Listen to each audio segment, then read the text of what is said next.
Hello friends, BSTC second year third paper आधुनिक विश्व में विद्यालयी शिक्षा के कुछ महत्वपूर्ण प्रश्न मॉडल पेपर के रूप में हम डिस्कस करने वाले हैं, जो कि पिछले 4-5 सालों में बार बार रिपीट हो रहे हैं या महत्वपूर्ण हैं, जो कि आपके एग्जाम में इस बार भी आने के चांसेस रहेंगे। सभी प्रश्नों को देखने के लिए वीडियो को पूरा देखिए। चैनल पर नए हैं तो सब्सक्राइब कर लीजिए इसी तरह की इंपॉर्टेंट वीडियोज़ के लिए। और दोस्तों, लगातार जो आपके लिए नोट्स वीडियोज़ डाले जा रहे हैं, इंपॉर्टेंट वीडियोज़ डाले जा रहे हैं, उनको देख करके अपनी एग्जाम तैयारी करते रहिए। दोस्तों, थर्ड पेपर की बात करते हैं। पहला महत्वपूर्ण प्रश्न है मॉडल पेपर का, आधुनिक विश्व की प्रमुख विशेषताओं आपको ध्यान में रखनी है। दूसरा प्रश्न है ब्रिज कोर्स का प्रमुख उद्देश्य क्या है, मुख्य उद्देश्य क्या है।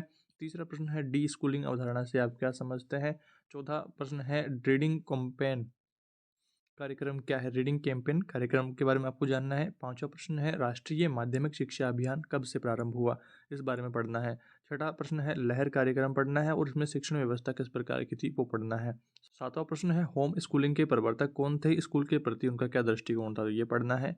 आठवां प्रश्न है लोकतंत्र के मूल सिद्धांत क्या थे, लोकतंत्र के मूल सिद्धांत क्या है, लोकतांत्रिक शिक्षा के स्वरूप को निरूपित कीजिए। नवा प्रश्न है जनशाला कार्यक्रम पर संक्षिप्त लेख लिखना है आपको। और 10वां प्रश्न है यशपाल समिति के बारे में पढ़ना है। यशपाल समिति के बारे में प्रश्न आप देखेंगे पिछले 4-5 सालों में बार बार रिपीट हो रहा है और इसका ही घुमा फिरा करके प्रश्न पूछ लिया जाता है। तो यशपाल समिति के बारे में कोशिश करना डिटेल में जितना आप पढ़ पाएँ, आपके जो यूनिट में दिया हुआ कंप्लीट मैटर, तो उसको कंप्लीट एक बार जरूर से पढ़ लीजिएगा। इसमें देखिए इस प्रश्न में क्या पूछा गया है, यशपाल समिति 1992 रिपोर्ट में किन किन प्रकारों के बोझ का जिक्र किया गया है। समिति ने बिना बोझ की शिक्षा पर बल दिया है, तो बिना बोझ की शिक्षा के लिए क्या क्या सिफारिशें की है, तो ये कुछ महत्वपूर्ण प्रश्न आपको यहाँ पर पढ़ना है। और इसके बाद में 11वां प्रश्न है सर्व शिक्षा अभियान SSA के प्रमुख उद्देश्य क्या है, सर्व शिक्षा अभियान की प्रमुख गतिविधियों का वर्णन कीजिए। 12वां प्रश्न है राष्ट्रीय शिक्षा नीति 1986 के प्रमुख प्रावधान क्या है, इस नीति की समीक्षा कीजिए। वैकल्पिक शिक्षा व्यवस्था से क्या आशय है, इसके क्या उद्देश्य हैं, भारत में किस प्रकार से वैकल्पिक शिक्षा की व्यवस्था की गई है। अब यहाँ पर देखिए आप सोच रहे होंगे कि इतने सारे निबंधात्मक प्रश्न थोड़ी ना आएंगे हमारे पेपर में, बट आप अगर पिछले सालों के पेपर उठा करके देखेंगे तो वहाँ पर आप पाएंगे कि एक किसी साल में आ गया प्रश्न राष्ट्रीय शिक्षा नीति 1986 के मुख्य प्रावधान क्या है, इस तरह से आ गया। अगली बार आ गया इस नीति की समीक्षा करना है, राष्ट्रीय शिक्षा नीति की, और वैकल्पिक शिक्षा व्यवस्था से क्या आशय, इस बारे में पढ़ बताना है। और अगली बार प्रश्न आ गया राष्ट्रीय शिक्षा नीति का उद्देश्य क्या है, भारत में किस प्रकार से वैकल्पिक शिक्षा चल रही है। तो इस तरह से अलग अलग बार सेम टॉपिक से प्रश्न आ रहे हैं और कई बार अगर निबंधात्मक प्रश्न देना होता है तो फिर कंप्लीट सारा मैटर एक ही प्रश्न में समावेशित करके पूछ लिया जाता है। तो आपको कंप्लीट टॉपिक पढ़ लेना है एक बार। इसके बाद में 13वां प्रश्न है लोकतंत्र के मूल सिद्धांत क्या है और लोकतांत्रिक शिक्षा के स्वरूप को निरूपित कीजिए। अगला प्रश्न है 14वां प्रश्न कोठारी आयोग के अनुसार राष्ट्रीय विकास की प्रमुख समस्याएं कौन कौन सी है, कोठारी आयोग आपको जरूर से पढ़ना है। 15वां प्रश्न है विद्यालय प्रबंधन समिति के बारे में पढ़ना है। विद्यालय प्रबंधन समिति की शैक्षिक प्रक्रियाओं और प्रबंधीय प्रक्रियाओं के बेहतर समन्वयन और संचालन में किस प्रकार से लोकतांत्रिक उपकरण है, ये पढ़ना है।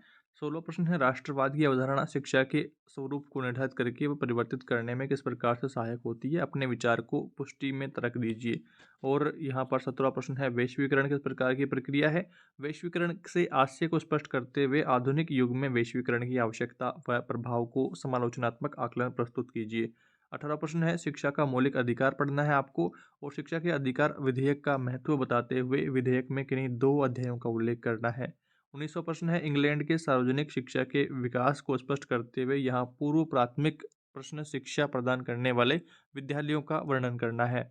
20वां प्रश्न है आंकड़ों से आप क्या समझते हैं, गुणवत्तापूर्ण शिक्षा में शैक्षिक आंकड़ों का क्या महत्व है, आंकड़ों के विश्लेषण हेतु प्रमुख विधियों का वर्णन कीजिए। आगे आने वाले जो आपके पेपर्स हैं उनमें भी आंकड़ों के प्रश्न महत्वपूर्ण है, तो आंकड़ों वाला जो टॉपिक है वो आपको जरूर से पढ़ लेना है। उसके बाद में देखिए 21वां प्रश्न इंग्लैंड में सार्वजनिक शिक्षा के विकास को निरूपित कीजिए।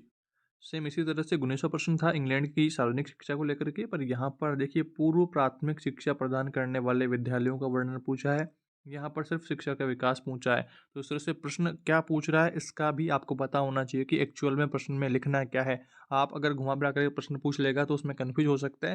तो अलग अलग जो टाइप्स के प्रश्न है अथवा में जो दिए हुए रहते हैं उनको भी आप जरूर से पढ़ें कि प्रश्न किस किस टाइप से पूछा जा सकता है।